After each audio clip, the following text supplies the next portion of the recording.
Chakri TV news కి స్వాగతం. బులెటిన్ల ముందుగా హెడ్లైన్స్ చూద్దాం.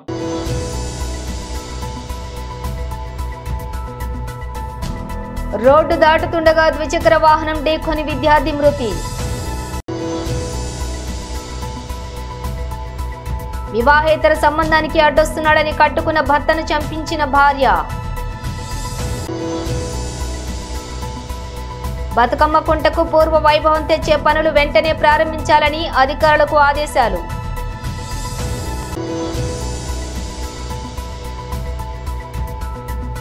నాగారంలో కొనసాగుతున్న హైడ్రా కూల్చివేతలు. ఇక డీటెయిల్స్ చూస్తే రంగారెడ్డి జిల్లా Rachakonda commissionerate Saroor Nagar police station పరిధిలోని మందమల్లమ్మ చౌరస్తా వద్ద ఘోర రోడ్డు ప్రమాదం చోటు చేసుకుంది. నాదరూరులోని ఎంబీఎస్ఆర్ కాలేజ్లోని డిప్లొమా 3వ సంవత్సరం చదువుతున్న గుబ్బల త్రిష అనే విద్యార్థిని ఇంటి నుండి కాలేజీకి వెళ్తున్న సమయంలో మందమల్లమ్మ చౌరస్తా వద్ద రోడ్డు దాటుతూ ఉండగా నిర్లక్ష్యంగా అతివేగంగా వచ్చిన బైక్ డి వెనుక వస్తున్న కారుపై పడటంతో మృతి చెందినట్టుగా సరూర్ నగర్ సీఏ సైదిరెడ్డి తెలిపారు.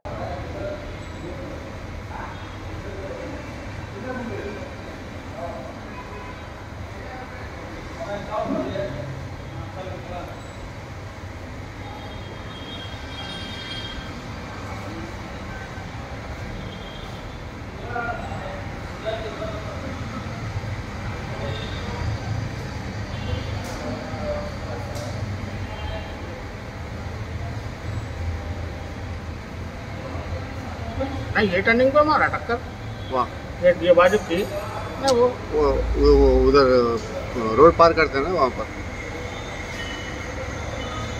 ट्रैफिक यहाँ गई तो जाम आएगी गाड़ियाँ रुक गई यहाँ तक ऑटो वाला ब्रेक खा लिया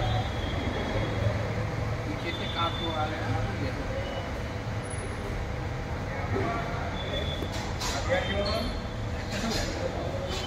నాగర్ కర్నూలు జిల్లా వెల్దండ మండలం ఎంజీ కాలనీ తాండాలోని గత 2 రోజుల క్రితం అదే గ్రామానికి చెందిన కట్లావత్ రాజు మృతదేహం పొలాల్లో లభించింది. గుర్తు తెలియని వ్యక్తులు చంపి ఉంటారని అందరూ భావించారు. కానీ పోలీస్ ఇన్వెస్టిగేషన్ లో నివ్వెరపోయే నిజాలు తెలిసాయి. మృతుడు రాజు భార్య హిమబిందు గత కొద్ది రోజుల క్రితం నుండి చంటి అనే మరొక వ్యక్తితో వివాహేతర సంబంధం పెట్టుకుని తరచుగా ఫోన్లో మాట్లాడుతూ ఉండేది. అదే విషయం తెలిసిన రాజు హిమబిందుని మరియు చంటిని మందలించి వదిలేశాడు.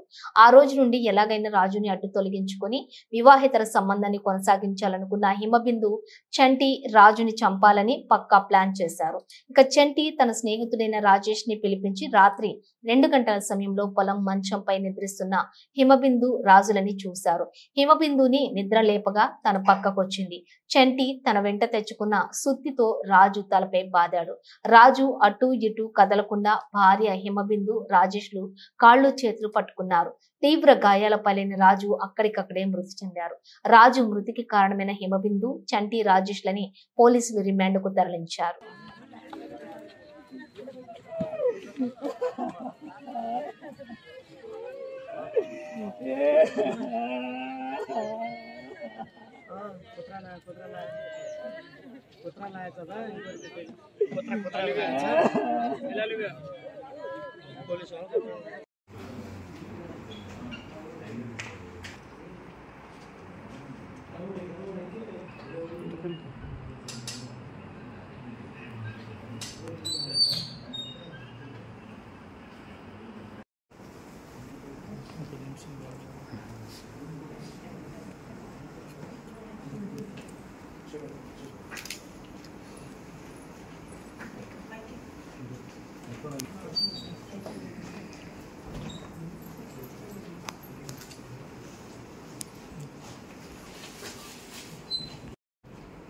అందరికీ నమస్కారం. ఈ నెల 8 నవంబర్కి మన వెల్దండ ప్లేస్లో ఒకటి ఇన్ఫర్మేషన్ వచ్చింది. ఒక పర్సన్ రత్నావత్ రాజు 30 ఇయర్ వయసు, ఈ పర్సన్కి మర్డర్ జరిగింది. అన్నోన్ పర్సన్ వాళ్ళ హెడ్లో కొట్టి వాళ్ళకి చంపేశాడు. ఈ ఇన్ఫర్మేషన్ వచ్చిన తర్వాత ఇమీడియట్గా మన వెల్దండ పిఎస్ పోలీస్ స్టేషన్లో ఈ కంప్లైంట్ రిజిస్టర్ అయింది. ఈ ఒక ఛాలెంజింగ్ కేసులో మన ఇమీడియట్గా under the guidance of DSP Kalavakruthi Venkateswara గారు ఒక టీమ్ ఫామ్ చేశాము. తర్వాత ఎస్ఐ విధంగా అండ్ అందరు స్టాఫ్తో ఒక టీమ్ ఫామ్ చేసి ఇమీడియట్గా ఈ ఇన్వెస్టిగేషన్ స్టార్ట్ చేశాము. ఈరోజు ఈ మర్డర్ కేసులో మన ఇన్వెస్టిగేషన్ తర్వాత ఈ 3 అక్యూజ్కు అరెస్ట్ చేశాము. ఈ అక్యూజ్ పేరు హింబిందు, ఈ అమ్మాయి డిసీజ్ పర్సన్ వైఫ్, మరియు ఒకటి వి చంటి అండ్ కొర్రా రాకేష్. ఈ 3 పర్సన్కి ఈరోజు అరెస్ట్ చేశాము. ఈ brief fact of the case are that ఈ 7 and 8 నవంబర్ ఇంటర్వ్యూ నైట్కి అరౌండ్ 2 o'clock ఈ మర్డర్ జరిగింది. ఈ హింబిందు అండ్ ఇది డిసీజ్ రాజు, ఇది 10 years బ్యాక్ పెళ్లి చేశారు. ఇది లాస్ట్ 1 సంవత్సరం నుంచి వాళ్ళ మధ్యలో రెగ్యులర్గా గొడవ నడుస్తుంది. రీజన్ అంటే ఈ ఏకు అక్యూజ్ ఉన్నారు చెట్టి.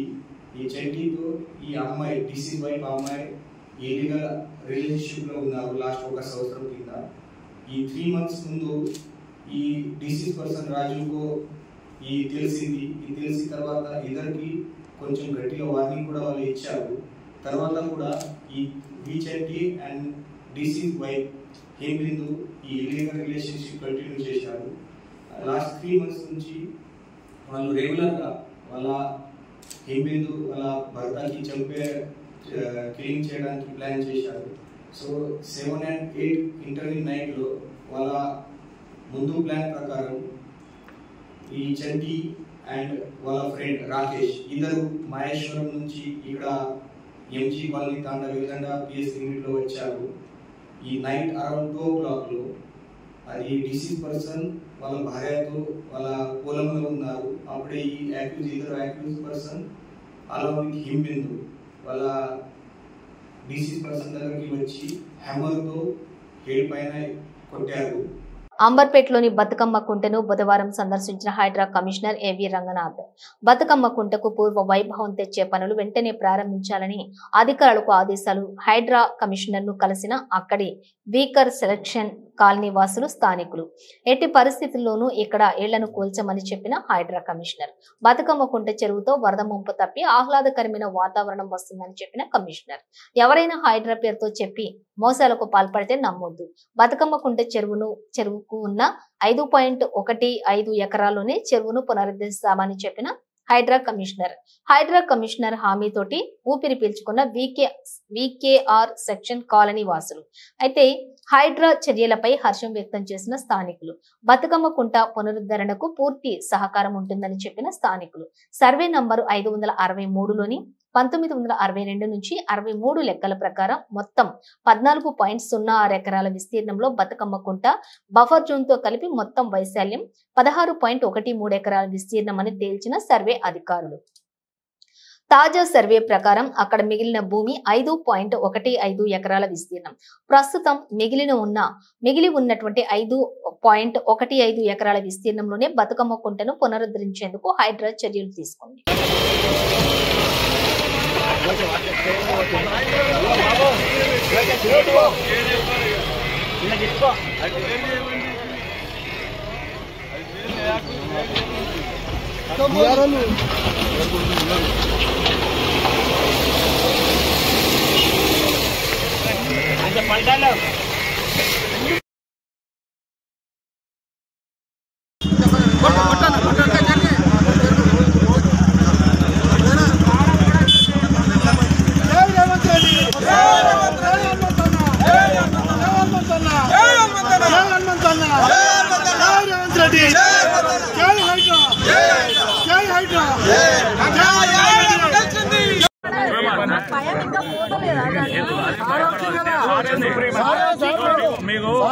మీకు ఇట్లా అందుకోసం భయపెడతారు, లేనిది ఉన్నది లేని కనిపిస్తారు కాబట్టి మీకు అందుకు మేము వచ్చి చెప్తున్నది. ఇప్పుడు రావడానికి కారణమే అది.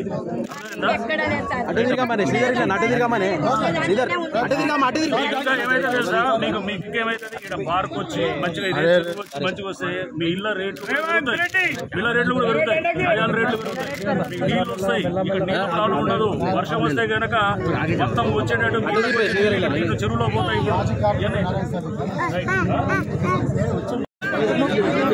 బాబు మీరు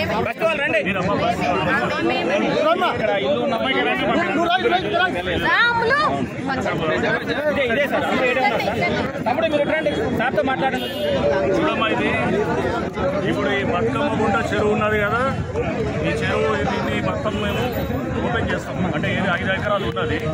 దీంట్లో బస్తీ వాళ్ళు ఎవరికైతే ఇల్లు ఉన్నాయో వాళ్ళకి ఎవరికి ఏం ప్రాబ్లం ఉండదు. అర్థమైందా? వాళ్ళెవరికి కూడా అంటే వాళ్ళది అక్కడ చెరువు పక్కన వచ్చినా కానీ కూడా వాళ్ళు భయపడాల్సిన అవసరం లేదు. ఎందుకంటే మీరు ఎప్పుడో ఇల్లు కట్టుకున్నారు, ప్రభుత్వం మీకు ఇచ్చినది. రేపు ఎవడన్నా వచ్చి మీకు చెప్పినా కానీ అంటే ఏది హైడ్రా వస్తుంది, కూల్ చేస్తుంది ఈ బస్తీ వాళ్ళందరికీ అంటే మీరు ఎవరు నమ్మొద్దు. అర్థమైందా? సో ప్రభుత్వం చాలా స్పష్టంగా ఉన్నది. పేదవాళ్ళకి ఎక్కడ కూడా హైడ్రా అనేది చిన్న సమస్య కూడా చేయదన్నమాట.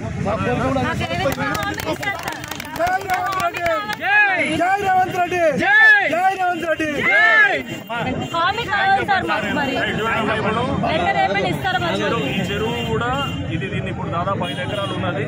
అది ఆక్రమణలో అంటే దాన్ని ఏం చేస్తారు, మొత్తం నింపేసి దాన్ని మొత్తము మట్టితోటి లేకపోతే దీంతో మొత్తం చేయడం వల్ల ఇప్పుడు చుట్టుపక్కల అంతా కూడా బస్సులన్నీ నిండుతుంటాయి. వాటర్ వర్షం వస్తే అందరికి వస్తాయి. ఇప్పుడు ఆ నీళ్ళంతా ఈ చెరువులోకి వస్తాయి అన్నమాట. వస్తే ఒక 5 ఎకరాలు మనం 5 ఎకరాలు చేయగలిగితే కనుక మొత్తం ఆ నీరు తినట్టు మీ బస్సుల్లో కొంతవరకు సమస్య దొరుకుతుంది. మీ పక్కల బోర్లు వస్తాయి, నీళ్లు వస్తాయి. మళ్ళీ దాంతోపాటు దీన్ని ఒక చిన్న దీన్ని తయారు చేయొచ్చు అన్నమాట. వారికి ఒకటి చెరువు మంచిగా తయారు చేస్తాం, చిన్న పార్క్ లెక్క తయారై మీ అందరికి కూడా మంచిగా అవుతుంది అనమాట. ఈ చుట్టుపక్కల నీళ్లు వస్తాయి.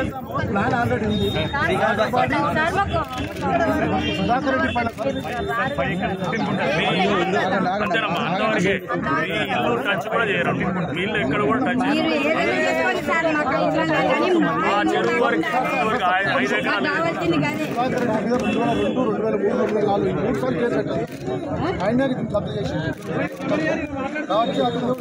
మేము హైడ్రా కూడా కోర్టులో మేము కెవియట్ ఫైల్ చేసినాం. మేము ఫైల్ చేసి రేపు ఏది కూడా హైకోర్టులో కూడా చూసాం, పేపర్లన్నీ కూడా చూసాం. మా లీగల్ అడ్వైజర్ గారు కూడా మొత్తం దాని మీద లాస్ట్ వారం రోజులు స్టడీ చేసి చూస్తే దాంట్లో ఎక్కడ కూడా ఎటువంటి కోర్టు ఉత్తర్వులు కూడా లేవు. వాళ్ళకు టైటిల్ ప్రూవ్ చేసుకోమని అది చాలా స్పష్టంగా వాళ్ళకి హైకోర్టు ఎప్పుడో చెప్పింది. కానీ టైటిల్ ప్రూవ్ చేసుకోవచ్చు, ఎందుకంటే ఆ చుట్టూ తిప్పుతున్నారు కానీ అసలు పాయింట్ రావట్లేదు. అది అర్థమైంది. మాకు అంత లోతుగా స్టడీ చేసినప్పుడు అర్థమైంది. థ్యాంక్స్ చెప్పండి అమ్మా. ఈరోజు అంబర్పేటలో బతుకమ్మ కుంట దగ్గరికి రావడం జరిగింది. ఈ చెరువు మీద అంటే ఇది దాదాపు ఆక్రమితమైనటువంటి చెరువు ఇది. ఈ చెరువు గతంలో ఇక్కడ అంతా కూడా ఈ ప్రాంతంలో వర్షపు నీరు అంతా వచ్చి ఇక్కడ బతుకమ్మ కుంటకు వచ్చి ఈ ప్రాంతంలో ఇదంతా ఒక పెద్ద చెరువుగా ఉండింది. అది క్రమేణా చాలామంది అంటే ఇక్కడ ఇల్లులు కట్టుకోవటము ఇదంతా ఉన్నది. అయితే ఈ చెరువు ఒక 5 ఎకరాల చిల్లర దాకా కూడా అది ఒక కబ్జాల్లో ఉన్నది. ఆ చెరువుని ఇప్పుడు మేము 5 ఎకరాల చిల్లర ఉన్నటువంటి ఆ చెరువుని మేము రివైవ్ చేయడానికి హైడ్రా ఆధ్వర్యంలో జరుగుతున్నది. ఈ పక్కన ఉన్నటువంటి బస్తీ వాసులు అంటే ఆ చెరువు పక్కన బస్తీ వాసులు ఎవరైతే ఉన్నారో వాళ్ళకి దీని గతంలో పట్టాలు ఇచ్చి ఉండొచ్చు, లేకపోతే వాళ్ళు కట్టుకొని ఉండొచ్చు. వాళ్ళెవరికి కూడా ఇబ్బంది లేదు. వాళ్ళెవరు కూడా వాళ్ళ ఇల్లుల మీదకి హైడ్రా వచ్చి డిమాలిష్ చేస్తుంది అనేటటువంటి ఏమన్నా దుష్ప్రచారం జరుగుతుంది అనే దాంతో వచ్చి వాళ్ళతో బస్తీ వాళ్ళతో ఈరోజు కూడా మాట్లాడటం జరిగింది. మాట్లాడి ఇల్లుల్ని ఎక్కడ కూడా హైడ్రా టచ్ చేయదు. అండ్ ఈ పక్కన ఉన్నటువంటి ఇల్లులు కానీ వాళ్ళ ఏవైతే కనుక వాళ్ళ నివాసాలు ఉన్నాయో దాన్ని ఎక్కడ కూడా టచ్ చేయకుండా ఖాళీగా ఉన్నటువంటి 5 ఎకరాల ప్రాంతాన్ని దాన్ని మొత్తం కూడా చెత్తతోటి మొత్తం డెబ్రీతోటి పూర్తిగా డంప్ చేసి ఉన్నటువంటి ఆ ప్రాంతాన్ని దాన్ని మొత్తం ఆ డెబ్రీని అంతా తీసి ఆ చెరువుని మళ్ళీ దానికి పూర్వవైభవం తీసుకురావడానికి హైడ్రా కృషి చేస్తుంది. దీనికి లీగల్గా కూడా ఉన్నటువంటి అన్ని కూడా అంశాలు మా లీగల్ అడ్వైజర్ ఆధ్వర్యంలో కూడా అట్లానే మేము ఇక్కడ అధికారులందరితో కూడా పలు దఫాలుగా మీటింగులు పెట్టడం జరిగింది. దీంట్లో రెవెన్యూ వాళ్ళు, ఇరిగేషన్ వాళ్ళు అండ్ అట్లానే హైడ్రా అధికారులు, లీగల్ టీము అందరూ కూడా దీని మీద దాదాపు 5-6 సందర్భాల్లో మీటింగ్ పెట్టి హనుమంతరావు గారు ప్రత్యేకంగా దీని గురించి వారు 2-3 సార్లు మమ్మల్ని కలవటం జరిగింది. వి హనుమంతరావు గారు అండ్ అట్లానే రోహిన్ రెడ్డి గారు కూడా దీని మీద వారు కూడా అడగడం జరిగింది.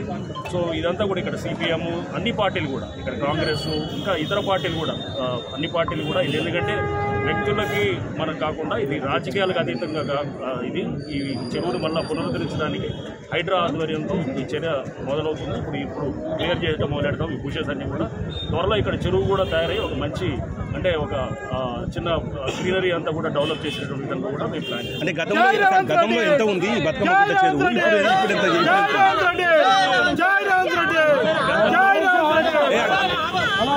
దీన్ని గ్రాడ్యువల్గా దీన్ని కబ్జా చేసుకుంటూ మొత్తం దీంట్లో డెబ్రీ అంతా డంప్ చేసి ఈ చెరువునంతా కూడా మొత్తం నింపి దీని మీద తప్పుడు అంటే లిటిగేషన్ అంటే కొల్యూసివ్ లిటిగేషన్ చేసేటటువంటి విధంగా కూడా జరిగింది. అవన్నింటినీ కూడా ఇప్పుడు హైకోర్టు కూడా పలు సందర్భాల్లో కూడా రిట్ పిటిషన్స్ డిస్మిస్ చేస్తూ కూడా దాంట్లో చాలా స్పష్టంగా కూడా చెప్పడం జరిగింది. మీరు వెళ్ళి మీ టైటిల్ ప్రూవ్ చేసుకోండి అని చెప్పి కూడా ఎవరైతే కొట్లాడుతున్నారో వాళ్ళకి చెప్తున్నారు, కానీ వాళ్ళు ప్రూవ్ చేసుకోలేకపోయినారు. ఇది క్లియర్గా చెరువు ల్యాండ్ అని చెప్పి చాలా స్పష్టమైన ఆధారాలు అది కూడా చెప్తాం. బెంగళూరులో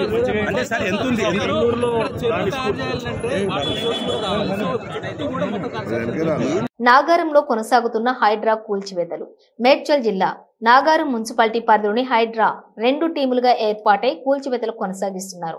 రాంపల్లి సమీపంలో రాజ్సుఖ్ నగర్ కాలనీలో మెయిన్ రోడ్డును ఆక్రమించి నిర్మించిన అక్రమ నిర్మాణాలను హైడ్రా అధికారులు జేసీబీ సహాయంతో కూల్చివేస్తున్నారు.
అంతే ఇస్తే గాలి చెప్పి ఎంబడే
चेक गाड़ी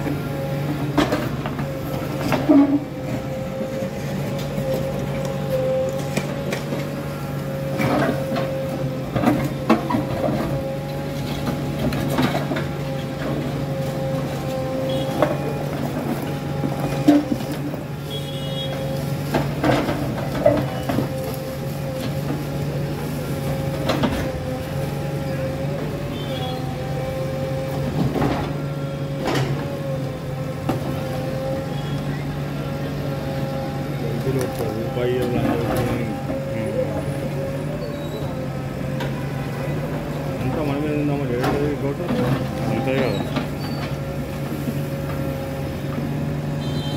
ఆరంభంలో మనం ముఖ్యమైన కోటలు మనమే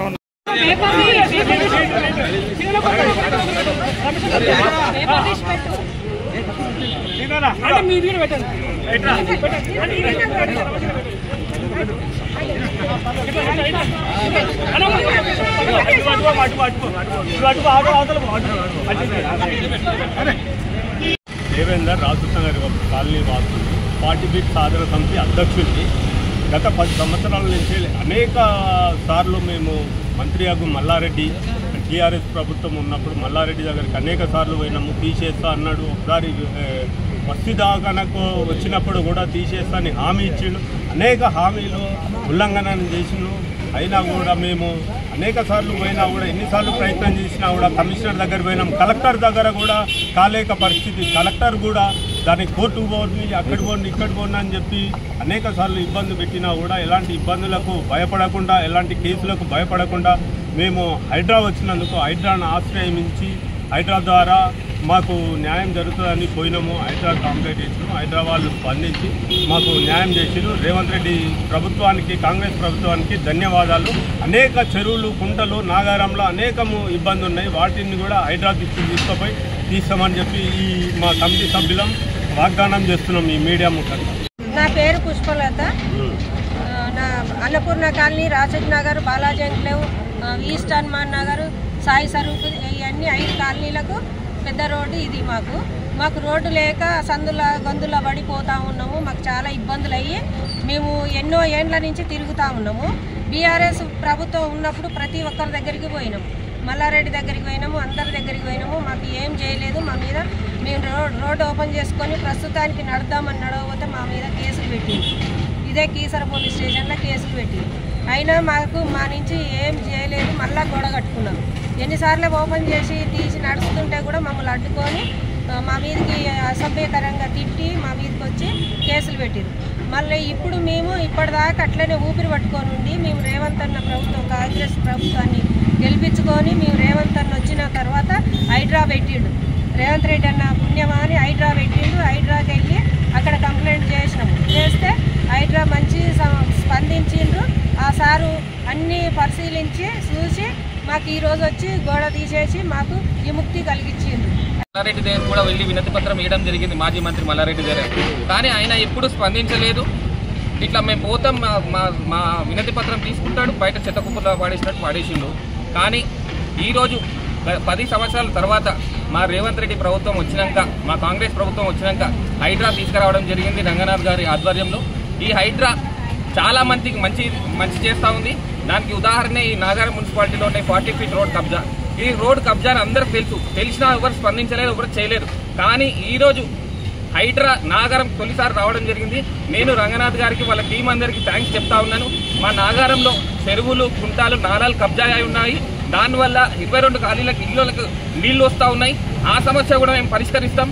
మేమేమంటే హైడ్రా దృష్టికి ఆ 22 కాలనీ దృష్టి అది కూడా తీసుకెళ్లడం జరిగింది. చెరువులు, కుంటలు, నాలాలు కబ్జా అయ్యాయి కాబట్టి ఈ వాటర్ ఇళ్లకు వస్తున్నాయి. ఆ సమస్య కూడా త్వరలో తీరబడుతుంది. నాగారం ప్రజలందరికీ మంచి రోజులు వచ్చాయని ఈ సందర్భంగా నేను ముఖ్యమంత్రి రేవంత్ రెడ్డి గారు కూడా ధన్యవాదాలు తెలుపుతా ఉన్నాను. ప్రజలకు అతి తక్కువ ధరలకు ఔషధాలు అందించడమే లక్ష్యంగా ప్రధానమంత్రి భారతీయ జన ఔషధి కేంద్రం బుధవారం ప్రారంభమైంది. దక్షిణ మధ్య రైల్వే హైదరాబాద్ డివిజన్ ఆధ్వర్యంలో కాచిగూడ రైల్వే స్టేషన్ ప్రధాన గేటు సమీపంలో ఈ జన ఔషధి కేంద్రాన్ని ప్రారంభించారు. ప్రధాని నరేంద్ర మోడీ ఉదయం 11:38 బీహార్లోని దర్భంగా నుంచి వర్చువల్ ఆన్లైన్ ద్వారా ఈ కేంద్రాన్ని ప్రారంభించారు. ఈ కార్యక్రమంలో పాల్గొన్న దక్షిణ మధ్య railway Hyderabad division DRM Lokesh Vishnoi మాట్లాడుతూ ప్రధాని మోదీ ప్రవేశపెట్టిన పథకాలలో భారతీయ జన ఔషధి కేంద్రం పేదలకు ఎంతగానో ఉపయోగకరంగా ఉంటుందని ఆయన అన్నారు. అతి తక్కువ ధరలతోటి ఔషధాలను కొనుగోలు చేయవచ్చునని ఆయన చెప్పారు. ఈ ఔషధి కేంద్రంలోని ఉంటాయని, అన్ని రకాల మెడిసిన్స్ అందుబాటులో ఉంటాయని, దీనిని రైల్వే ప్రయాణికులతో పాటు సైనిక ప్రజలు కూడా సద్వినియోగం చేసుకోవచ్చునని ఆయన తెలిపారు. ఈ సందర్భంగా విద్యార్థులకు నిర్వహించిన వివిధ పోటీలలో విజేతలకు బహుమతులను ప్రదానం చేశారు. విద్యార్థులు నిర్వహించిన సాంస్కృతిక కార్యక్రమాలు అందరినీ ఆకట్టుకున్నాయి.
करोड़ की लागत से बनने वाला 750 बेड वाला बिहार का दूसरा एम्स जल्द ही राष्ट्र का गौरव बढ़ाएगा।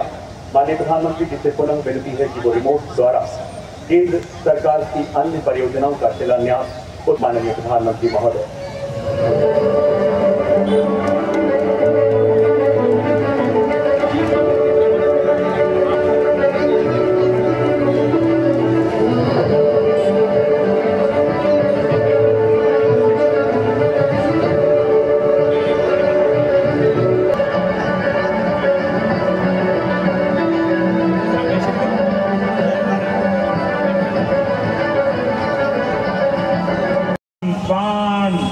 मखान ये समृद्ध गौरवशाली धरती पर अपने सबके अभिनंदन करेगी।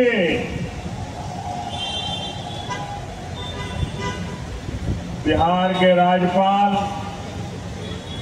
श्रीमान राजेंद्र अर्लेकर जी,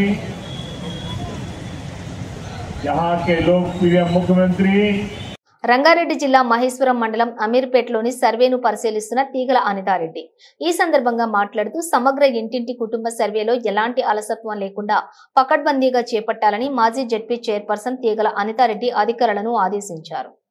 కుటుంబ నిర్ధారణ వివరాలు తప్పుగా లేకుండా నమోదు చేయాలని సూచించారు. ప్రభుత్వం ప్రతిష్టాత్మకంగా తీసుకున్న సామాజిక సమగ్ర కుటుంబ సర్వేను అధికారులు పలు వార్డులలో అధికారులు నిర్వహించారు. గ్రామంలో పలు వార్డులలో సర్వే బృందం ఇంటింటికి స్టిక్కర్లు అంటించి ఇంటి వివరాలను సేకరిస్తున్నారన్నారు. ఇందులో భాగంగా ప్రభుత్వ సిబ్బంది ఇంటింటికి వెళ్లి సామాజిక ఆర్థిక వివరాలను సేకరిస్తూ ఉన్నారు. అప్పులెన్ని, ఆదాయం ఎంత, ఇంట్లో ఎంతమంది ఉంటారు, ఎవరైనా విదేశాలకు ఇతర రాష్ట్రాలకు వెళ్లారా, ప్రజాప్రతినిధులుగా ఎన్నికయ్యారా, ఇలా మొత్తం 75 రకాల ప్రశ్నలతో వివరాలు సేకరిస్తున్నారు. సర్వేలో కుటుంబ యజమాని సభ్యుల వివరాలను నమోదు చేయడంతో పాటు కుటుంబంలోని ప్రతి ఒక్కరి ఫోన్ నెంబరు, వారు చేసే వృత్తి, ఉద్యోగ వివరాలు తీసుకుంటున్నారు. కోడింగ్ అయితా ఉంది కదా, మీకు తెలిసిన కాబట్టి మీకు కోడింగ్ రాస్తాం, మేమేమి రాస్తాం.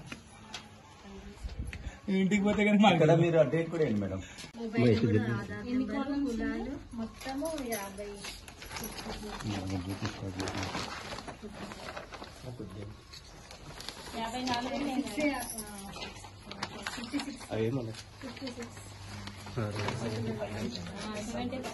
మొత్తం సబ్కాలాలు వచ్చేసి అన్ని కలిపి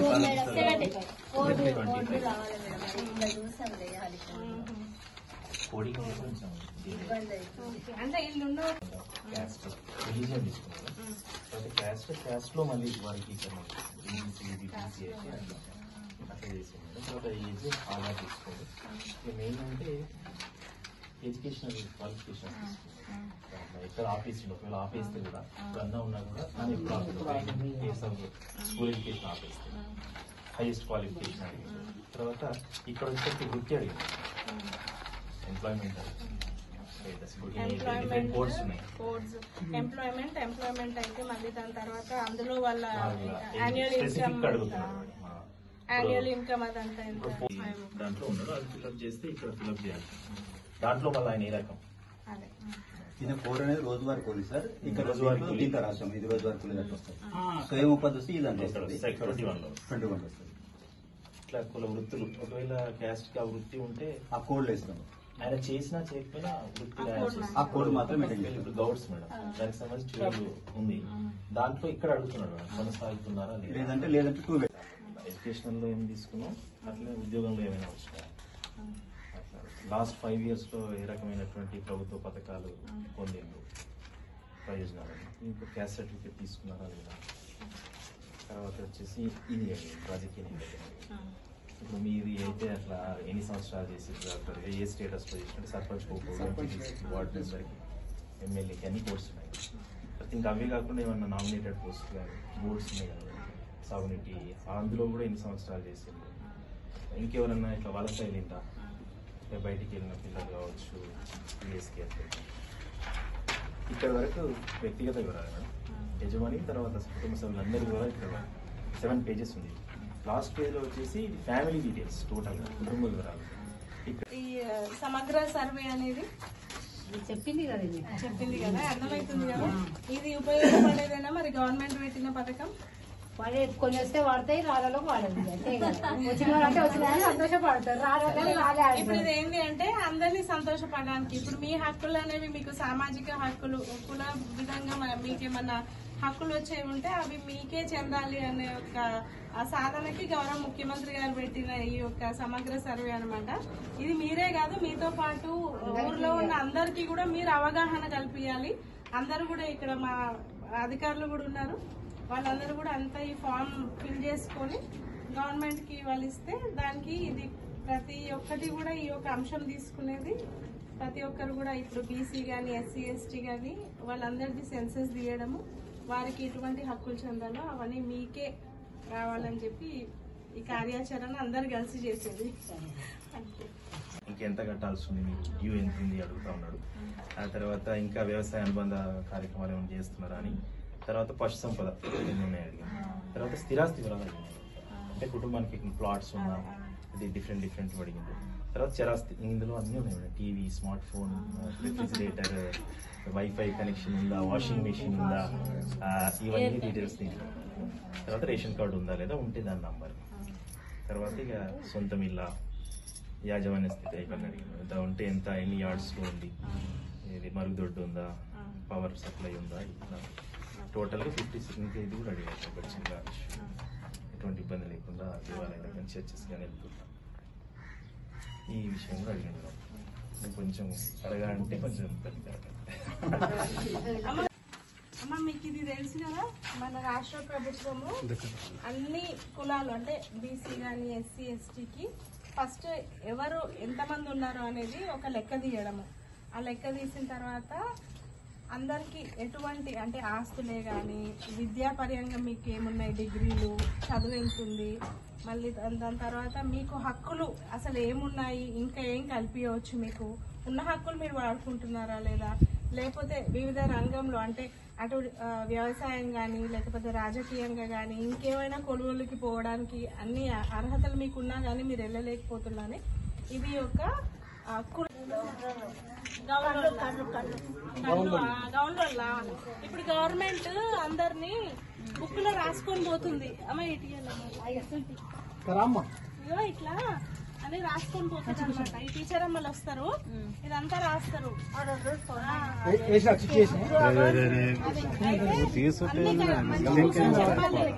పిల్లలకి ఏమైనా రిజర్వేషన్ ఉందా, ఇంకేమన్నా జాబ్ల గురించి కానీ కొలువుల గురించి కానీ అదంతా వివరణ ఉంటుంది. టీచర్ అమ్మలు వీళ్ళు కూర్చొని చెప్తారు. మంచి ఓపికగా మీరు అన్నిటికీ సమాధానాలు చెప్పాలి.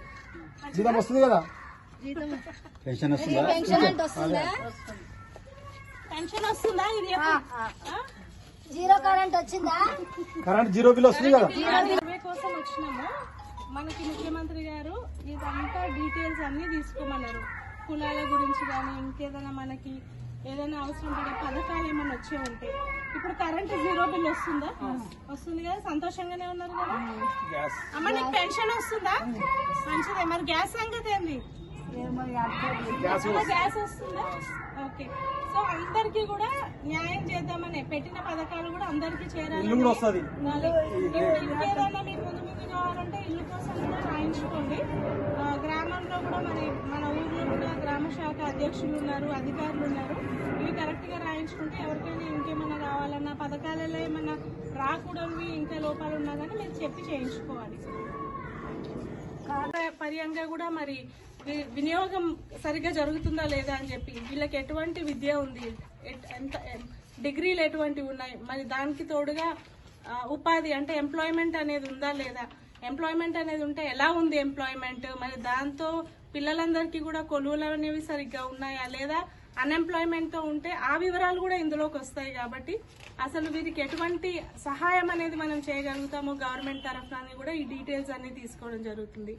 అలాగే మరి రేపటి నాడు ఈ ముఖ్యంగా ఎస్సీ ఎస్టీ బీసీలకు మరి ఈ యొక్క కుల జనగణన అనేది ముందుకు తీసుకెళ్లాలి అని అంటే అసలు కరెక్ట్ గా ఫస్ట్ మనకు సెన్సస్ అనేది మన చేతిలోకి రావాలి. ఆ సెన్సస్ అనేది చేతిలోకి వచ్చిన తర్వాత రిజర్వేషన్స్ హక్కు మరి ఎలా వాళ్ళకి కలిగించాలా అని చెప్పి మనం దీంతో పాటు ఇది వాళ్ళకి చెందడానికి రిజర్వేషన్ హక్కులు చెందడానికి రావచ్చు.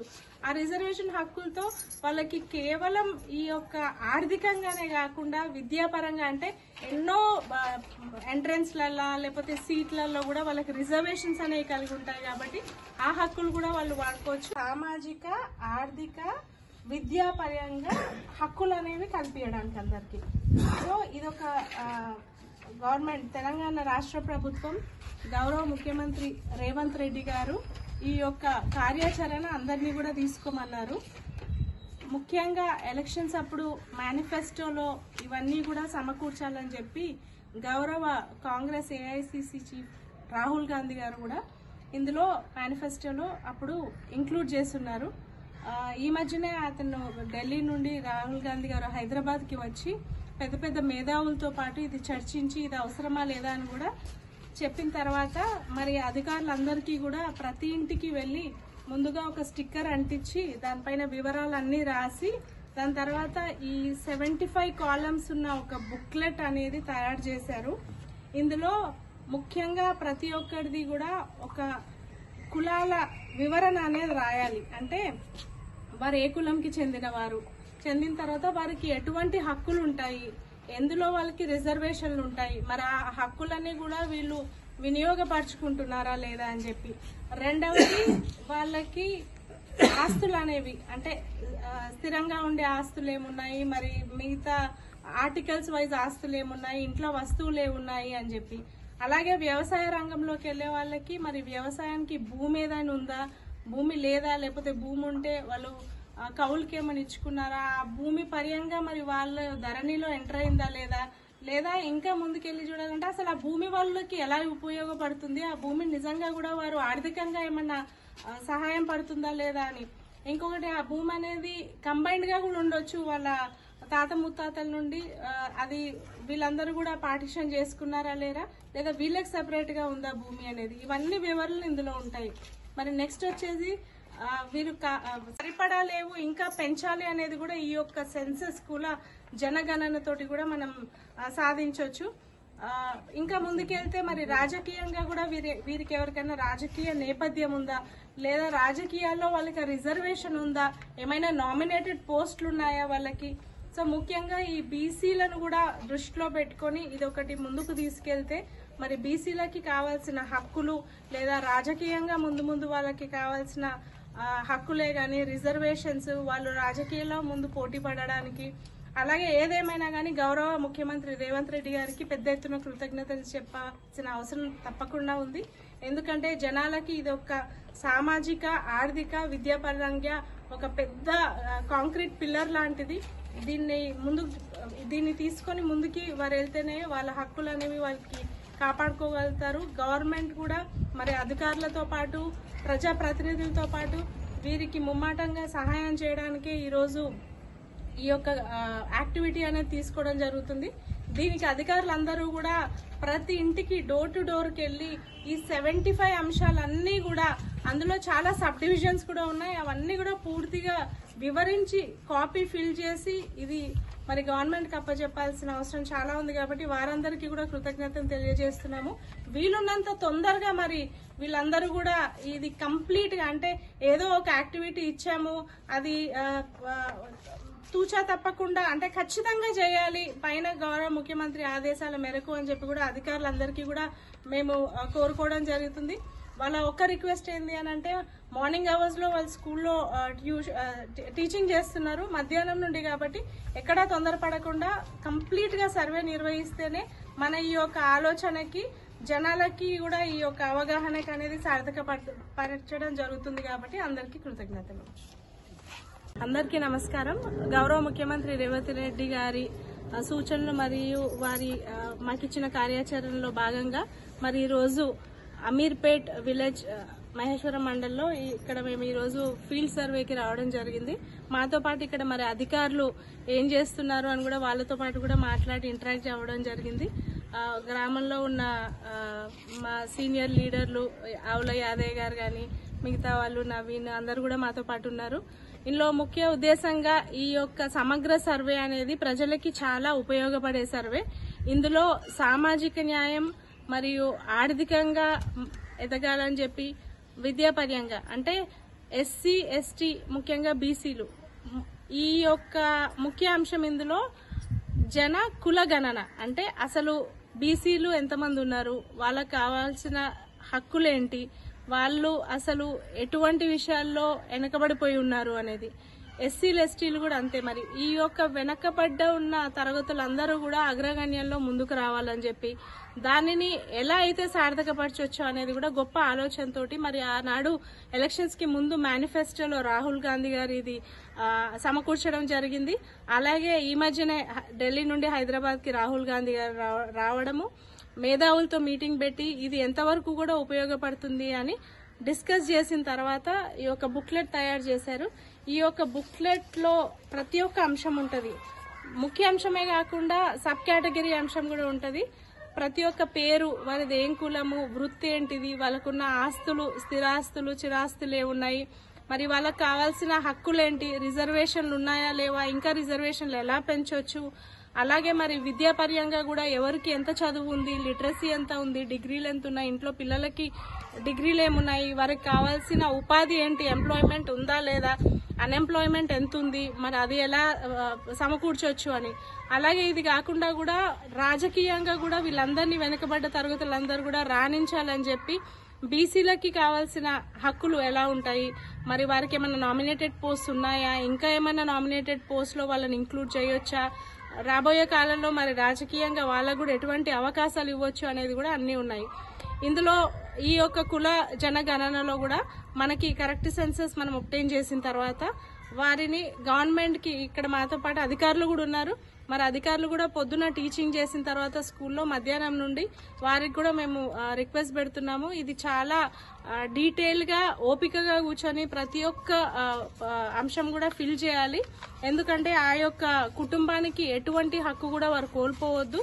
ఇది కరెక్ట్ గా గవర్నమెంట్ కి మనం సబ్మిట్ చేసినట్టయితే, గవర్నమెంట్ దగ్గర కరెక్ట్ ఇన్ఫర్మేషన్ ఉంటే రాబోయే కాలంలో మరి సామాజిక న్యాయం, అలాగే వారికి ఆర్థికంగా కూడా న్యాయం చేయాలి, ఆర్థికంగా వాళ్ళని పెంపొందించాలని చెప్పి, మరి అలాగే విద్యాపర్యంగా కూడా వాళ్ళకి ముందు ప్రోత్సహించాలి.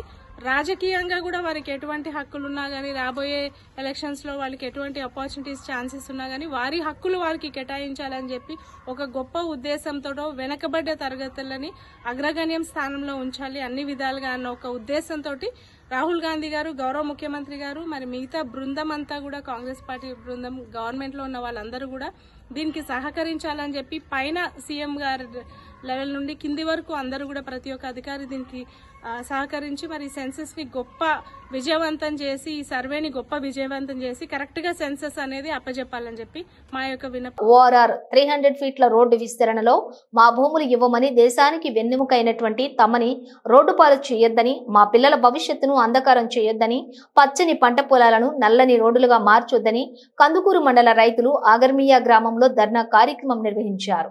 ఈ సందర్భంగా ముఖ్య అతిథిగా మాజీ మంత్రి మహేశ్వరం నియోజకవర్గం ఎమ్మెల్యే పాల్గొన్నారు. ఈ సందర్భంగా ఆమె మాట్లాడుతూ రైతులకు వారి పోరాటానికి తాను ఏ స్థాయికైనా వారికి మద్దతుగా నిలబడతానని ఆమె తెలిపారు. ఇప్పటికీ ఫార్మసిటీ కర్మాగారం చేస్తారా, నిర్మాణం చేస్తారా లేదా రద్దు చేస్తారా రేవంత్ రెడ్డిని ప్రశ్నించారు.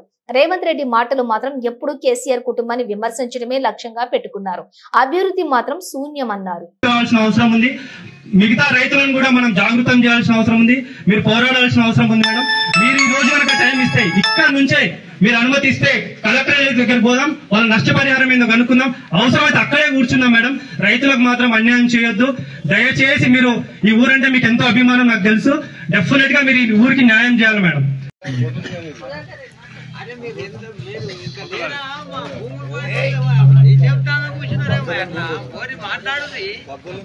ఈనాటి మన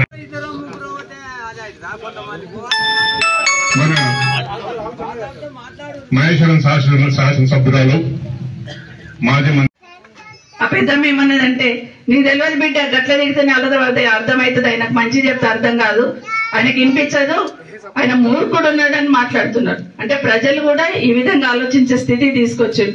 ఒక్కటి సూటిగా అడుగుతున్నాము, ఈరోజు ఫార్మాసిటీ ఉన్నట్టా లేనట్టా చెప్పాలి. ఎలక్షన్ కన్నా ముందు ఇక్కడ వచ్చే చాలా మంది పెద్ద పెద్ద మాటలు మాట్లాడారు. ఇబ్రాహీంపట్నం కానీ ఇక్కడ కానీ ఏం చెప్పారు? కాంగ్రెస్ పార్టీ అధికారంలోకి వస్తే ఫార్మాసిటీలో తీసుకున్న భూములు మీకు ఇచ్చేస్తామని చెప్పారు రైతులకి. మరి ఎందుకు మాట తప్పారు? నేను ఫార్మాసిటీ మీద మళ్ళీ మీటింగ్ పెట్టినప్పుడు చెప్తాను. సీతక్క వచ్చి మాట్లాడిపోయింది, ఇక్కడ బట్టి వచ్చి మాట్లాడిపోయినారు, చాలా మంది నాయకులు వచ్చి మాట్లాడిపోయారు. ఏమని?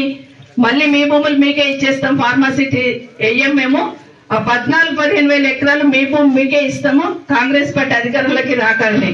మరి ఎందుకు మాట మార్చిండ్రు? ఆలోచనతోని ఫార్మాసిటీని ఎత్తేస్తామండి, రాగానే మెట్రో ట్రైన్ ఎత్తేస్తామండి. మళ్ళీ ఇప్పుడు ఫార్మాసిటీ ఉన్నట్టా లేనట్ట అంటే మేము అడుగుతున్నాం నేరుగా ముఖ్యమంత్రి గారికి, ఈరోజు ఫార్మాసిటీ ఎక్కడ ఏర్పాటు చేస్తారు? ఈరోజు కొడంగల్లో 1000 ఎకరాలు అంటారు, సంగారెడ్డిలో 1000 ఎకరాలు అంటారు, నల్గొండలో 1000 ఎకరాలు అంటారు. మరి ఇక్కడ అక్వైర్ చేసిన ల్యాండ్ లో ఉందా లేదా? బయటనేమో లేదని చెప్తున్నారు, కోర్టుకు పోయేమో ఉందని చెప్తున్నారు. ఎక్కడ మీ మాట నమ్మాలి అని ముఖ్యమంత్రి గారిని అడుగుతా ఉన్నారు. నా పరిస్థితుల్లో ఈ రోజు ఉన్నారు. ఇప్పటికైనా ముఖ్యమంత్రి గారికి ఒకటే రిక్వెస్ట్ చేస్తా ఉన్నాం, విజ్ఞప్తి చేస్తున్నాం. ఇక్కడున్న భూములు మీరు తీసుకొని రోడ్ వేస్తే, రోడ్ వేయాల్సిన అవసరమే లేదు, ఈ రోడ్ వేస్తారు. మళ్ళీ శ్రీశైలం హైవే కూడా 8 లైన్ల రోడ్ చేయబోతా ఉన్నారు. మళ్ళీ అక్కడ భూములు తీసుకుంటారు, ఆ రోడ్ పెద్ద చేస్తారు, ఈ రోడ్ పెద్ద చేస్తారు, మళ్ళీ రోడ్ హైట్ లేపుతారు. ఈ చుట్టుపక్కల ఉన్న వాళ్ళకు ఉపయోగపడుతుందంటే అది కూడా ఉపయోగపడదు. పైకి వెళ్ళి రోడ్ పోతుంది, పైకి వెళ్ళి మెట్రో ట్రైన్ పోతుందట. ఎవరి కోసం వేస్తున్నారు ఈ రోడ్లన్నీ కూడా అని ముఖ్యమంత్రి గారు చెప్పాలి. ఇడని మరి రైతులకు రైతులకు రుణమాఫీ ఇప్పుడే పెద్ద అని చెప్పిండు. రుణమాఫీ 2 లక్షలు రాంగ్ కూర్చొని అధికారులతో ఆలోచించండి. ఇక్కడ నాగార్జున సాగర్ రోడ్ ఉంది, ఇక్కడ శ్రీశైలం హైవే ఉంది, మధ్యలో ఈ రోడ్ అవసరం లేదు. మధ్యలో కావాలని ఇంకో రోడ్డు తిమ్మాపూర్ రోడ్ కూడా ఉంది. కానీ ఇంకో 4వ రోడ్ ఎందుకు వేస్తున్నారు? మీ వ్యక్తిగత ప్రతిష్ట కోసమా? మీ వ్యక్తిగతంగా మీకు పేరు రావాలనే ప్రయత్నం చేస్తా ఉన్నారు. నిజంగానే అది అవసరం లేదు. మళ్ళీ రైతులను ఇబ్బంది పెట్టాల్సిన అవసరం లేదని ఫార్మాసిటీకి ఇదే రావిరాల కొంగర నుండి ఒక సపరేట్ రోడ్ వేద్దాం ఫార్మాసిటీకి అని కేసీఆర్ గారు ఆలోచించినా అవసరం లేదు. ఇప్పటికైనా 15,000 ఎకరాలు తీసుకున్నాం కదా, మళ్ళీ రైతులకు ఇబ్బంది ఎందుకు కలగాలి? శ్రీశైలం నేషనల్ హైవే నుండి మధ్యలోని రోడ్ వేయమన్నారు. కొత్తూరుకెళ్ళి ఒక రోడ్ వేసినారు ఫార్మాసిటీకి. ఈ రోజు మీరు అనుకుంటున్న 4th సిటీ, ఆ రోజున్న ఫార్మాసిటీ, దానికి కనెక్టివిటీ లేకపోతే కదా మీరు కొత్త రోడ్ వేయాలా? అక్కడ ఇబ్రాహీంపట్నం నుండి రోడ్స్ ఉన్నాయి, అదే కల్వకుర్తి నుండి రోడ్స్ ఉన్నాయి, కందుకూరు మహేశ్వరం నుండి రోడ్లు ఉన్నాయి. అన్ని రోడ్లు కనెక్టివిటీ ఆ ఏరియాకు ఉన్నప్పుడు మళ్ళీ కొత్త రోడ్ ఎందుకు ఇస్తుంది అనేది ముఖ్యమంత్రి గారు దయచేసి ఆలోచించండి. అదే కాకుండా ఈరోజు national highway, Srisailam national highway కూడా వైండింగ్ చేయాలనే ప్రపోజల్ ఉంది. గతంలో బీఆర్ఎస్ ప్రభుత్వం నుండి పంపించున్నాం. దాన్ని వైండింగ్ చేస్తున్నప్పుడు, అది 8 లైన్ల రోడ్ చేస్తున్నప్పుడు అక్కడ ల్యాండ్ ఎక్విజిషన్ అవసరం ఉంటుంది, అక్కడ రైతులు సఫర్ అవుతారు. అదే 8 లైన్ల రోడ్ల మీద మీరు అనుకున్న డెవలప్మెంట్, మీరు అనుకున్న మెట్రో ట్రైన్ తీసుకురావచ్చు కదా. మళ్ళీ కొత్త రోడ్ ఎందుకు వేస్తున్నారు? ఎవరి కోసం ఈ రోడ్ వేస్తున్నారు అనేది దయచేసి ఆలోచించమని కోరుతా ఉన్నాను. మా రైతులు 400 ఎకరాలు ఇక్కడ పోతా ఉంది ఈ రోడ్ కోసం. నిజంగానే ఆ రోడ్డు మీద పోతున్న రైతులందరూ వాళ్ళ బాధ వెల్లబుస్తూ ఉంటే వాళ్ళ తాతల నాన్న ఉన్న భూమి ఒకరొకరికి 1 ఎకరా 1 ఎకరా 1/2 ఎకరా ఉన్న భూమి ఒక్కొక్కరు 100 కుటుంబాలు ఆ భూముల మీద ఆధారపడ్డారు. 8 ఎకరాల భూమి మీద 100 కుటుంబాలు ఆధారపడ్డామని చెప్తా ఉన్నారు వెంకయ్య గారు. ఇలాంటి వాళ్ళందరూ రోడ్డున పడతారు. మళ్ళీ ఈ రోజు వాళ్ళందరూ కూడా రోడ్డున పడే పరిస్థితి వస్తుంది. దయచేసి పునరాలోచించండి. ఆ రోడ్డు వేయదు. నిజంగానే వేయాలనుకున్నారు అనుకోండి, డెఫినెట్ గా సహకరిస్తాం. కానీ ఈ రోజు 4-5 కోట్ల పోతున్న భూమిని తీసుకుంటున్నాం. మనం ఎకరకి 4 కోట్ల 5 కోట్లు పోతా ఉంది. మరి వాళ్లకు రోడ్ వేస్తున్నప్పుడు వాళ్ళ భూమికి భూమి ఇవ్వండి. గోల్డ్ ఎంత భూమి ఉంది, 15,000 ఎకరాల భూమి అక్వైర్ చేసి మీ చేతుల్లో పెట్టినాం. అందుకే ఒక 400 ఎకరాలు ఇవ్వండి. మా రైతులకి ఎంత భూమి పోతే 1/2 ఎకర్ పోతే 1/2 ఎకర్ ఇవ్వండి, 1/4 ఎకర్ పోతే 1/4 ఎకర్ ఇవ్వండి. వాళ్ళు బంగారు పల్లెల్లో పెట్టి మీకు రోడ్ వేయడానికి ఇస్తారు. అది ఆలోచించకుండా ఊరికనే పేపర్లో నోటిఫికేషన్ ఇచ్చేస్తాము తీసేసుకుంటామంటే ఏ రైతు కూడా భరించలేడు. దయచేసి పునరాలోచించండి అని మీకు మనవి చేస్తా ఉన్నాను. ఇదే కాకుండా ఈరోజు ఇక్కడున్న రైతులందరికీ కూడా పోతున్న రైతులకే కాదు, పక్కన ఉన్న వాళ్ళు కూడా అలర్ట్ కావాల్సిన అవసరం ఉంది. ఈరోజు ఏదైతే రోడ్ తీసుకుంటున్నారో రోడ్కి ఇక్కడ 1 కిలోమీటర్ అక్కడ 1 కిలోమీటర్ కూడా రైట్ అనేది ప్రభుత్వం తీసుకునే అవకాశం ఉంది.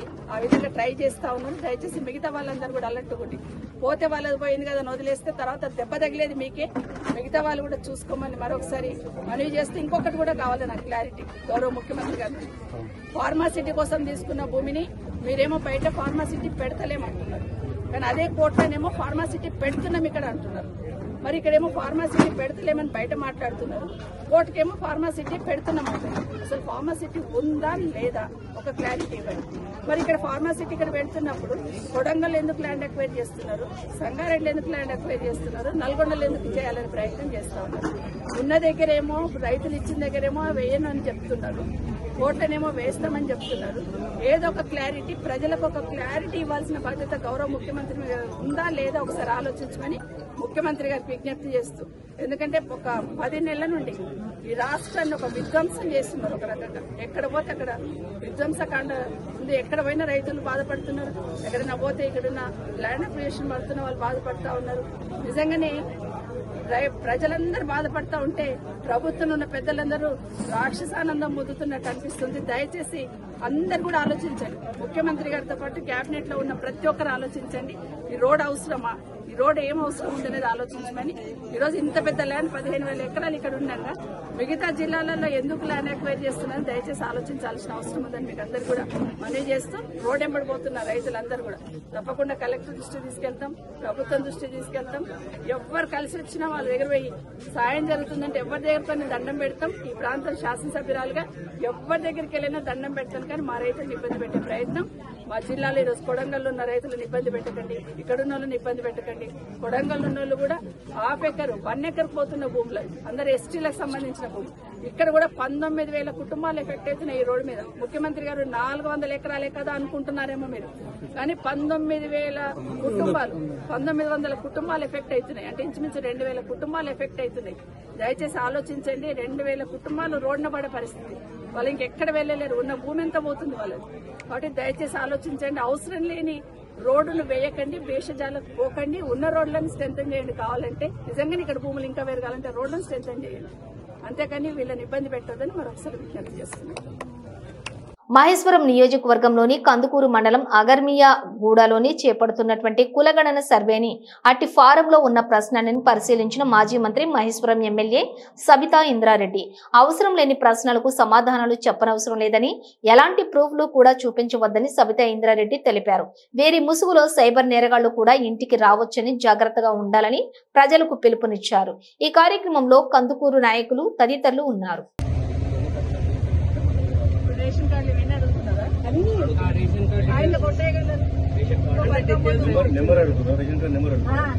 మళ్ళా కొట్టేయగలరు చూసుకోండి, ఎందుకంటే వాళ్ళకి ఇవన్నీ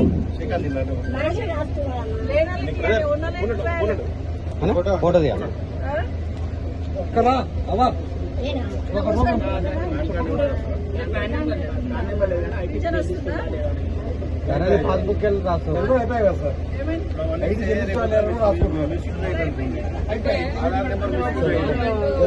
5 హైదరాబాద్ పాత బస్తీ బండ్లగూడ పోలీస్ స్టేషన్ పరిధిలోని వహీద్ ఇఫర్హాన్ అనే వ్యక్తి ఆశీర్వాద్ పేరుతో గల పైపులను విక్రయిస్తూ ఉండగా ఓ మేస్త్రి పైపులను కొనుగోలు చేసిన అనంతరం పైపులను చూసి అనుమానం రావడంతో మేస్త్రి ఆశీర్వాద్ కంపెనీ వారికి ఫిర్యాదు చేయగా మేస్త్రి కొన్న షాపులో ఆశీర్వాద్ పైపులు తనిఖీలు చేయగా అవి నకిలీవని తేలింది. షాప్ వారికి విచారించగా అది అజం అనే వ్యక్తి వద్ద నుంచి కొనుగోలు చేసినట్లుగా తెలిపారు. ఇక ఇట్టి సమస్యపై ఆశీర్వాద్ కంపెనీ వారు బండ్లగూడ పోలీసులకు ఫిర్యాదు చేయగా పోలీసులు అజంను అదుపులోకి తీసుకుని విచారణ చేపట్టారు.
జిల్లా నిన్న కలెక్టర్ పై జరిగినటువంటి దాడికి నిరసనగా ఉద్యోగుల సంఘం ఆధ్వర్యంలో వికారాబాద్ కలెక్టర్ కార్యాలయం ముందు నిరసన వ్యక్తం చేసిన తెలంగాణ రాష్ట్ర రెవెన్యూ శాఖ అధికారులు. అనంతరం వారు మాట్లాడుతూ ఒక జిల్లా మెజిస్ట్రేట్ పైనే దాడి చేయటం హేయమైన చర్య అని వారు తెలిపారు. ఈ దాడి వ్యక్తిగతమైన దాడి కాదు, ఇది జిల్లా యంత్రాంగం పైన దాడిగా పరిగణిస్తున్నామన్నారు. దాడి చేసిన వారిపై చట్టపరమైన చర్యలు తీసుకోవాలని, ఇలాంటి చర్యలు మరోసారి పునరావృతం కాకుండా చర్యలు తీసుకోవాలని వారు తెలిపారు. లేదంటే మా అధికారులమంతా కూడా ఒకటైతే మేము కూడా ఏమైనా చేయగలమని వారు హెచ్చరించారు. కార్యక్రమాలు జరుగుతున్నాయి.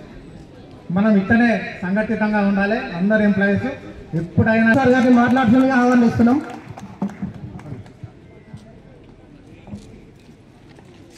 గారు వచ్చారు, మాట్లాడి సార్కి వినతి పత్రం ఇచ్చాక వెళ్తాం. ఇక్కడ నుంచి మాట్లాడిద్దాం. 2 నిమిషాలు మాట్లాడదాం. 2 నిమిషాలు సార్, 5 నిమిషాలు. స్వామి ఇప్పుడు స్వామి సంఘటన గతంలో కూడా చాలా ఒక నిమిషం జరిగిన ప్రతిసారి కూడా ఉద్యోగులు నిరసన వ్యక్తం చేస్తారు. ఆ తర్వాత మళ్ళా మర్చిపోవడం జరుగుతూ ఉంది.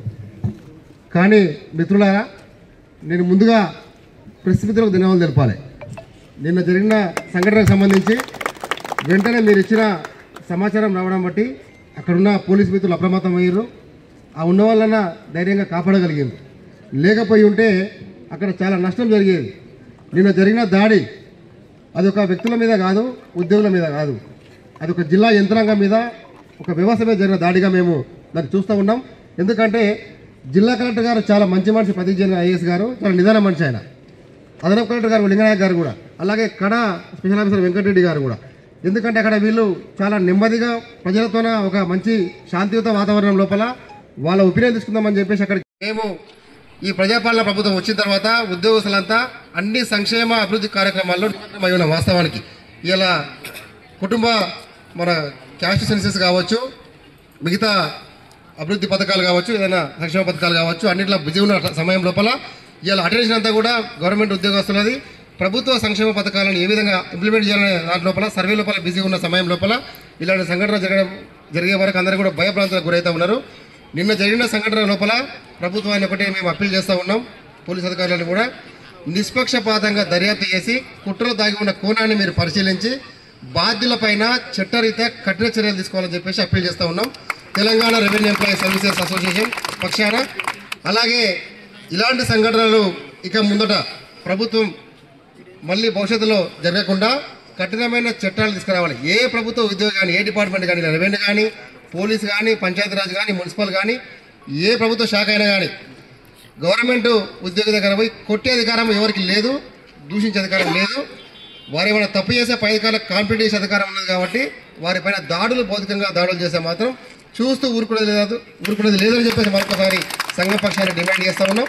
ఈ కార్యక్రమానికి మరి మా రాష్ట్ర అధ్యక్షులు వంగారావు రెడ్డి గారితో పాటు రాష్ట్ర జేఏసీ సెక్రటరీ జనరల్ గారు అన్న శ్రీనివాసరావు గారు వచ్చారు. వారు కూడా మాట్లాడి మీకు అన్ని విషయాలు సంక్షిప్తంగా చెప్పాల్సిందిగా కోరుతా ఉన్నాం.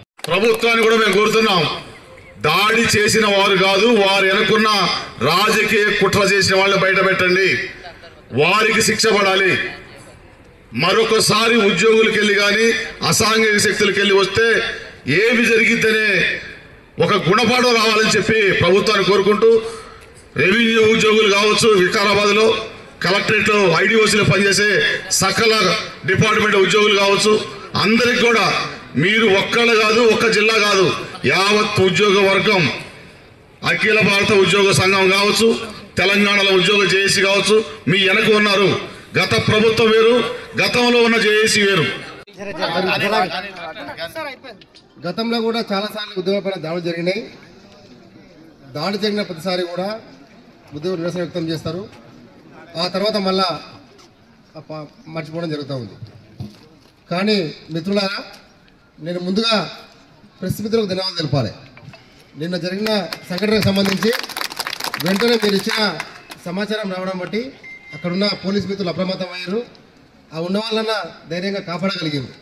లేకపోయి ఉంటే అక్కడ చాలా నష్టం జరిగేది. నిన్న జరిగిన దాడి అదొక వ్యక్తుల మీద కాదు, ఉద్యోగుల మీద కాదు, అదొక జిల్లా యంత్రాంగం మీద, ఒక వ్యవస్థ మీద జరిగిన దాడిగా మేము దాన్ని చూస్తూ ఉన్నాం. ఎందుకంటే జిల్లా కలెక్టర్ గారు చాలా మంచి మనిషి, ప్రతిజ్ఞ ఐఏఎస్ గారు చాలా నిదాన మనిషి. ఆయన అదనపు కలెక్టర్ గారు లింగనాయక్ గారు కూడా, అలాగే కడ స్పెషల్ ఆఫీసర్ వెంకటరెడ్డి గారు కూడా. ఎందుకంటే అక్కడ వీళ్ళు చాలా నెమ్మదిగా ప్రజలతోన ఒక మంచి శాంతియుత వాతావరణం లోపల వాళ్ళ ఒపీనియన్ తీసుకుందామని చెప్పేసి అక్కడ గ్రామసభకు వెళ్ళడం జరిగింది. ఫార్మసిటీ సంబంధించిన భూముల విషయం లోపల అభివృద్ధి జరిగినప్పుడు గతంలో చాలా చోట్ల ల్యాండ్ ఎక్విజిషన్ జరిగింది, అక్కడ ప్రాజెక్టులు వచ్చినాయి. ఈ రాష్ట్రం చాలా అన్ని విధాలు ముందుకు వెళ్తూ ఉంది. అదేవిధంగా మరి ఇక్కడ కూడా ఈ జిల్లాలో కూడా అభివృద్ధి జరగాలని చెప్పేసి జిల్లాధికారులు అక్కడికి వెళ్ళడం జరిగింది. వెళ్ళిన క్రమం లోపల అక్కడ ప్రజలు మరి శాంతియుతంగా వారి యొక్క హక్కులకు భంగం కలగకుండా వారి రిప్రజెంటేషన్ లేకపోతే వారి యొక్క వినతి పత్రం ఏముందో కలెక్టర్ గారికి, గవర్నమెంట్కి చెప్తే సరిపోతూ ఉండే. లేకుంటే వాళ్ళ విధులను అడ్డుకొని శాంతియుతంగా నిరసన తెలిపినా బాగుంటుండే. కానీ దాడులు చేయడం అనేది చాలా ఇది ఒక కుట్రపూరితంగా ఉన్నది. మా బాధ, మా ఆవేదన పోలీస్ మిత్రులు అర్థం చేసుకోవాలి. నిన్న అక్కడ మన డిఎస్పీ శ్రీనివాసరెడ్డి సార్ అక్కడ ఉన్నారు. వారు కూడా చాలా ఇబ్బందులు పడే సందర్భం మీరు చూశారు. జిల్లా కలెక్టర్ గారు, అదనపు కలెక్టర్ గారు, అక్కడ పోలీస్ అధికారులు, అలాగే కడా ప్రత్యేక అధికారి పైన, ముఖ్యంగా కడా ప్రత్యేక అధికారి పైన విచక్షణ రహితంగా కొట్టడమైనను. అంటే మామూలుగా వారి యొక్క ఇబ్బంది ఏమైనా ఉంటే అధికారులకు చెప్తారు. కానీ ఇక్కడ ఏంటంటే మా బాధ ఏంటంటే ప్రజల రూపంలో ఉన్న, ప్రజల ముసుగులో వచ్చిన సంఘ విద్రోహ శక్తులు ఏమన్నా అధికారులపైన దాడులు చేశారనే కోణం లోపల చాలా మంది ఉద్యోగులు ఆవేదన చెందుతారు. కాబట్టి ఈ కార్యక్రమానికి విచ్చేసిన అందరూ రెవెన్యూ ఉద్యోగులకు మరియు మన జేఏసీ జనరల్ సెక్రటరీ జనరల్ మన శ్రీనివాసరావు గారికి, మిత్రులందరికీ, డిజిటల్, ఎలక్ట్రానిక్, ప్రింట్ మీడియా మిత్రులందరికీ పేరు పేరున రెవెన్యూ అసోసియేషన్ స్వాగతం పలుకుతుంది. ముఖ్యంగా ఏంటంటే నిన్న జరిగిన సంఘటన చూస్తుంటే మనము ప్రజాస్వామ్యంలోనే ఉన్నామా అనే ఒక భావన కలుగుతుంది. వాస్తవానికి ఏంటంటే నిన్న వెంకటరెడ్డి గారిని కొట్టిన విధానము తరిమి కొట్టిరు. ఒక పొలం నుండి విజువల్స్ చూస్తుంటే మనకు అర్థమవుతుంది, కావాలని వాంటల్లి కొట్టిండ్రు. వాళ్ళు ఏదో రైతులు కొట్టినట్టుగా లేదు, ఒక గుండాలు, ఒక రౌడీలు కొట్టినట్టుగా ఉంది. దీనిపైన తప్పక సమగ్ర విచారణ చేయాలని, సమగ్ర విచారణ చేసి ఆ గుండాలను గుర్తించాలని నేను కోరుతున్నా. అలాగే నిన్న జరిగిన సంఘటన నిజంగా ఒక బ్లాక్ మండేగా ఈ సభ్య సమాజానికి, మన ఉద్యోగ సమాజానికి బ్లాక్ మండేగా అభివర్ణించాలి. ఎందుకంటే ఉద్యోగులు, రెవెన్యూ ఉద్యోగులు ఎప్పుడు రాత్రి పగలు నిరంతరము నిర్విరామంగా ప్రజల కోసం కృషి చేస్తూ ఉంటారు. ఏ పని అయినా ఒక రెవెన్యూ శాఖ అంటే ఒక నిత్యావసర వస్తువులాగా తయారైంది. ఎందుకంటే ప్రతి పనికి రెవెన్యూ ఉద్యోగులే అవసరం. కాబట్టి రెవెన్యూ ఉద్యోగులను మంచిగా కాపాడుకోవాలి, కరుణెప్పగా కాపాడుకోవాలి. కానీ ఈ విధంగా కంటిన్యూ పొడిస్తే వాళ్ళే గుడ్డివారు అవుతారని నేను ఈ సభాముఖంగా తెలియజేస్తున్నా. ఎందుకంటే ప్రతి భూమి ఏ అభివృద్ధి కావాలన్నా రెవెన్యూ అధికారుల హస్తం తప్పకుండా ఉంటుంది. ఏ పరిశ్రమలు కానివ్వండి, రహదారులు కానివ్వండి, ఇంకా ప్రాజెక్టులు కానివ్వండి, దేంట్లో అయినా రెవెన్యూ అధికారులే ఉంటారు. రెవెన్యూ అధికారులు ఇప్పుడు ఎందుకంటే రాష్ట్రం మొత్తం రెవెన్యూ అధికారులే కాకుండా రాష్ట్ర వ్యాప్తంగా ఉన్న ఉద్యోగులందరూ భయాందోళనకు గురవుతున్నారు. ఎందుకంటే ఒక కలెక్టర్పై, ఒక జేసీపై, ఒక ఆర్డీఓపై, ఒక తహసీల్దార్పై ఈ విధంగా దాడి జరగడం అంటే నిజంగా ఇది సాహిత్యమైన నిజంగా ఏమైనా చర్యగా మేము భావిస్తున్నాం. దీన్ని ట్రెసా పూర్తిగా ఖండిస్తుంది. వీరిని వెంటనే వీళ్ళు దాడులు చేసిన వారిని, దాడులు చేయించిన వెనుక ఉన్న వారిని గుర్తించి పసిగట్టి వాటిని పట్టుకొని శిక్షించాలని నేను డిమాండ్ చేస్తున్నా. ఈనాడు రెవెన్యూ ఉద్యోగులు ముందు పనిచేయాలంటే వీరిని శిక్షించాలి. ఎందుకంటే అందరూ వారికి అంత పని జరిగింది, మా సంగతి ఏంటి అని చిన్న ఉద్యోగులు భయపడుతున్నారు. కాబట్టి తప్పకుండా ఉద్యోగులందరూ దీనిపై మనము నిరంతరం కృషి చేస్తూ వాస్తవానికి ఈ రోజే కాదు ఇంకా 4 రోజులు కానీ అందరినీ అరెస్టు చేసి మనము వారి మీద శిక్షలు తీసుకునేంత వరకు మనం ఎవరు విధులకు హాజరు కావద్దు. ముఖ్యంగా ఏంటి అంటే రాష్ట్రంలో ఇక్కడనే కాదు, వికారాబాద్ జిల్లాకే పరిమితం కాకుండా రేపటి వారికి వాళ్ళు అరెస్ట్ కాకుంటే రాష్ట్ర వ్యాప్తంగా రెవెన్యూ ఉద్యోగులు వాళ్ళ అన్న సాయంతో, జేఏసీ సాయంతో అందరినీ కూడా మొత్తం రాష్ట్రంలో ఉన్న ఉద్యోగులందరూ కూడా రోడ్డెక్కుతారు, ధర్నా చేస్తారు. తప్పకుండా అన్ని విధులు బంద్ చేస్తారని తెలియజేస్తూ వారిని కఠినంగా శిక్షించాలని కోరుకుంటూ ఎవరు కూడా విధులకు హాజరు కావద్దని మరోసారి తెలియజేస్తారు. వికారాబాద్ జిల్లా కేంద్రంలోని డీటీసీ సెంటర్లో కొడంగల్ మాజీ ఎమ్మెల్యే నరేందర్ రెడ్డి ఉన్నాడన్న సమాచారంతో పరిగి మాజీ ఎమ్మెల్యే మహేష్ రెడ్డి, వికారాబాద్ మాజీ ఎమ్మెల్యే డాక్టర్ మెదక్ ఆనంద్ కలిసేందుకు అనుమతినిచ్చిన పోలీసులు.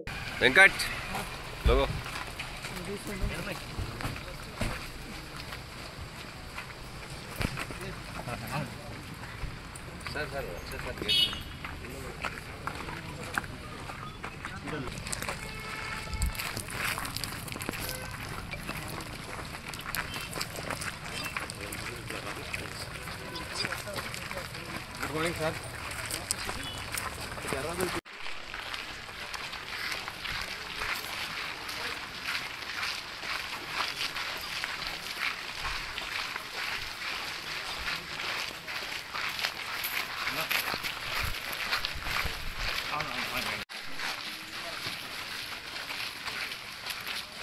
పరిగిలో ఉన్నారు సార్, అక్కడికి వెళ్ళి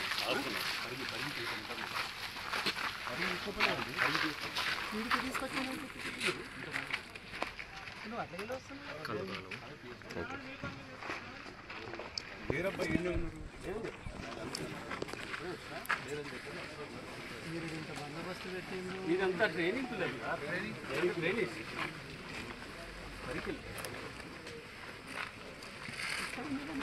ఇక్కడికి వచ్చింది నిజమే కానీ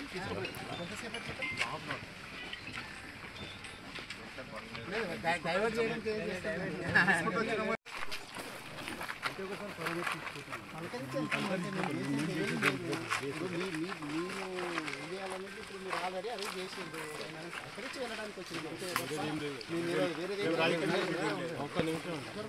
ఇద్దరమే వెళ్తాము.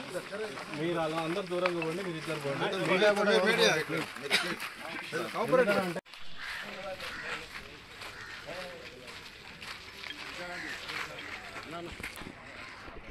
ట్రైనింగ్ క్యాబ్ అకాడమీ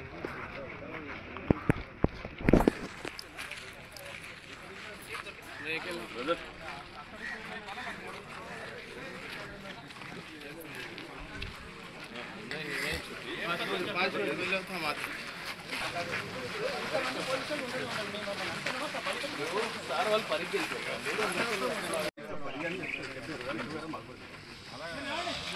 ఇక్కడే ఉండి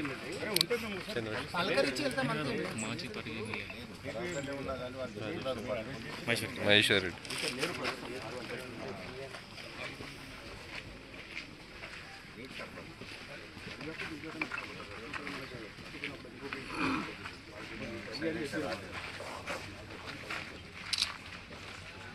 పలకరించిపోతాం అసలు. నేను ఎమ్మెల్యే, మాజీ ఎమ్మెల్యే కాకుండా డాక్టర్ కన్నా ఆయనకు హెల్త్ బాగాలేదు అని చెప్పి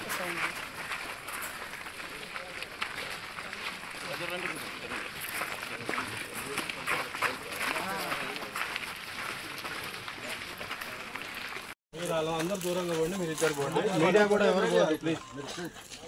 ఎందుకనంటే మీకు కోఆపరేట్ అసలు అవసరం లేదంటున్నా. మీరు ఇద్దరు పోతే చెప్పండి, మీరు ఆడికి పోతే మాత్రం ఇక్కడ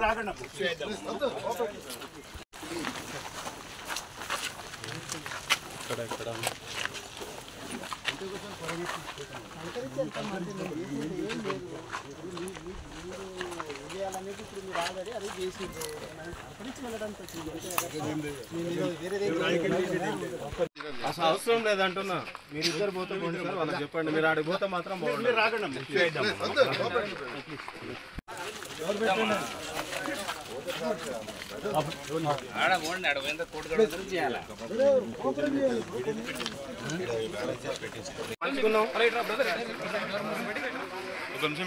డోర్ పెట్టండి.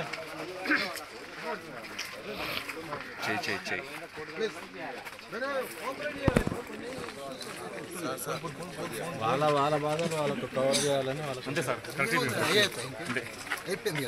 మహేశ్వరం నియోజకవర్గం పరిధిలోని బడంగపేట మున్సిపల్ కార్పొరేషన్ బాలాపూర్ పాత గ్రామం మరియు కోటర్స్ కాలనీలోని సీసీ రోడ్డు నిర్మాణ పనులను ప్రారంభించిన టీపీసీసీ ప్రధాన కార్యదర్శి mayor Chigurintha Parijatha Narasimhareddy, deputy mayor Ibrahim Shekar, floor leader Vangeti Prabhakar Reddy, DEE Narasimharaju, నాయకులు ఎర్ర జైహింద్, టేకుల సుధాకర్ రెడ్డి, యాదయ్య, సుధాకర్ తదితరులు పాల్గొన్నారు.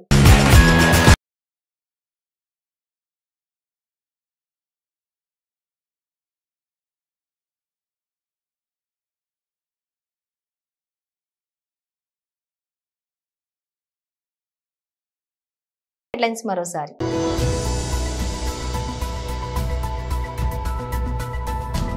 రోడ్డు దాటుతుండగా ద్విచక్ర వాహనం ఢీకొని విద్యార్థి మృతి.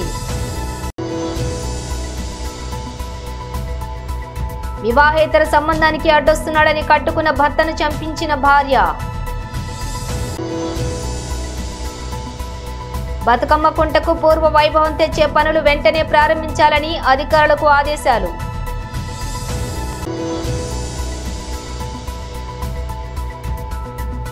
నాగారంలో కొనసాగుతున్న హైడ్రా కూల్చివేతలు. ఇవి బులెటిన్ డీటెయిల్స్. చూస్తూనే ఉండండి చక్రి టీవీ న్యూస్.